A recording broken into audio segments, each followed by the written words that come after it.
Hello, welcome. My name's Tracy Montgomery, and I'm here to talk to you today about 5 annoying symptoms of perimenopause and what we can do about them, really. So, as I say, my name's Tracy Montgomery. I am here to talk to you about all things midlife, all things perimenopause on into menopause, and how we can deal and cope with them.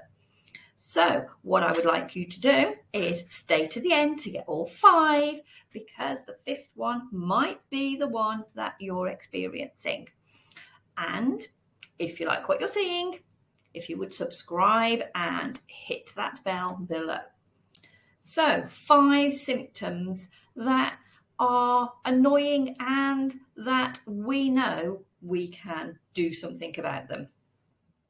So perimenopause is something that 100% of women are going to go through at some point in their life. We all go on then into menopause and we get a bit confused. Perimenopause is when we have the major symptoms.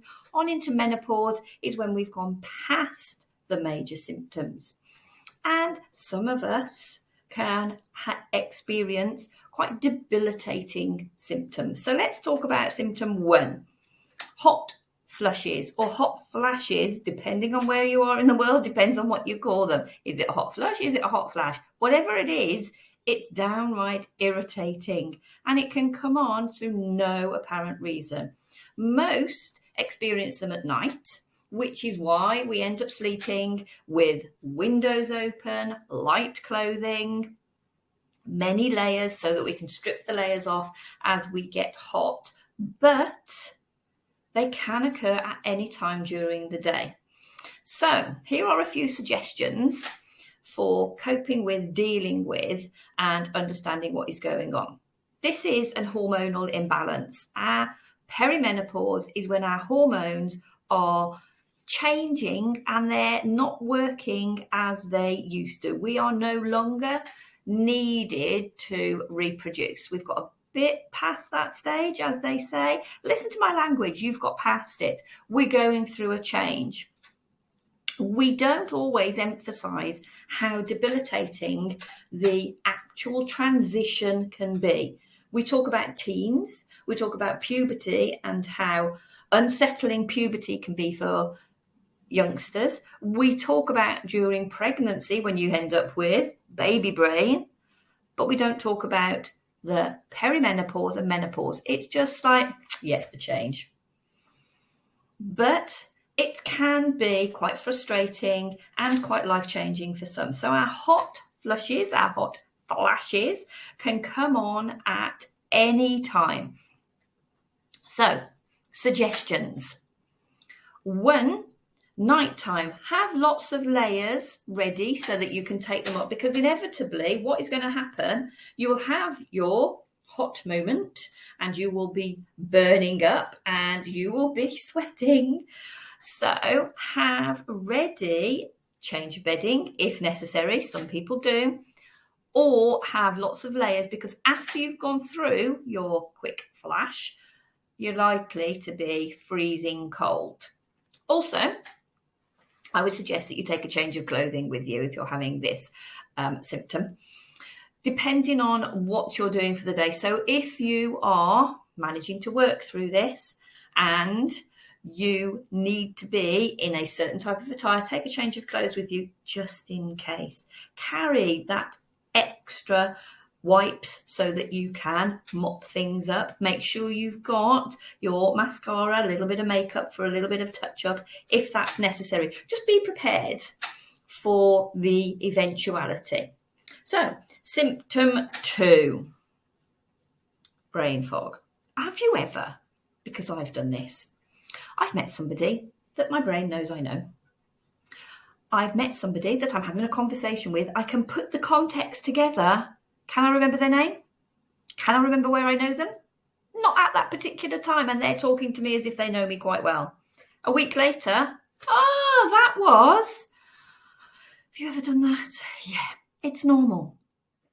It's those pesky hormones playing around again so that you can forget certain things. And it is normally names and it's normally places. So it's named things that we tend to forget.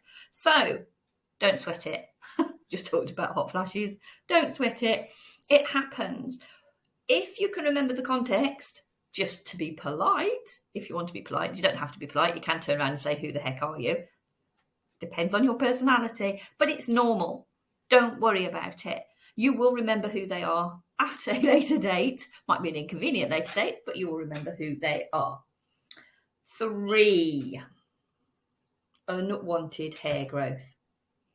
You get to this point where you've been looking after yourself. You've been sorting out your hair on a daily basis. Now, I don't just mean this greying hair. I mean this hair. Hair in places that you don't expect to be getting hair.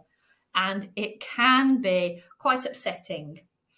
So, 1, I would carry tweezers with you because they always sprout out when you don't expect them. And they're normally about 4 miles long and jet black, aren't they? Let's face it. They are not the most wanted ever. But I would suggest that if they are becoming predominant and they are causing issues, go and see your beauty therapist and see what recommendations they have, because there are lots of treatments that you can undergo to reduce or remove the unwanted hair in those places where we don't expect to get hair nowadays. Symptom 4. Now, this is what we always associate with perimenopause and going on into menopause, is our irregular periods. And I'm not just talking them becoming irregular. They can become quite heavy, quite painful.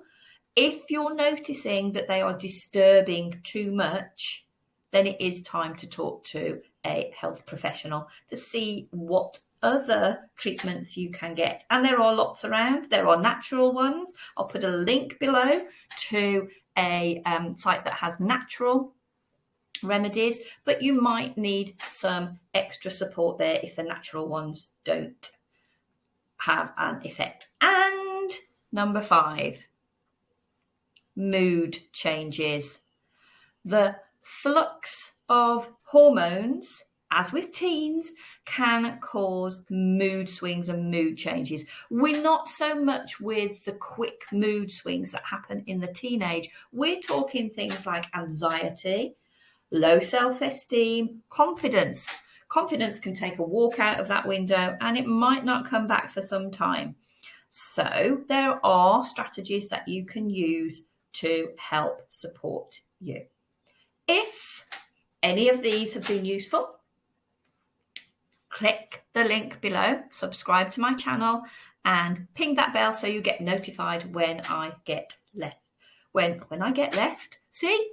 Brain fog. When I am next post a video. Hope those have been useful and I look forward to seeing you again. Bye for now.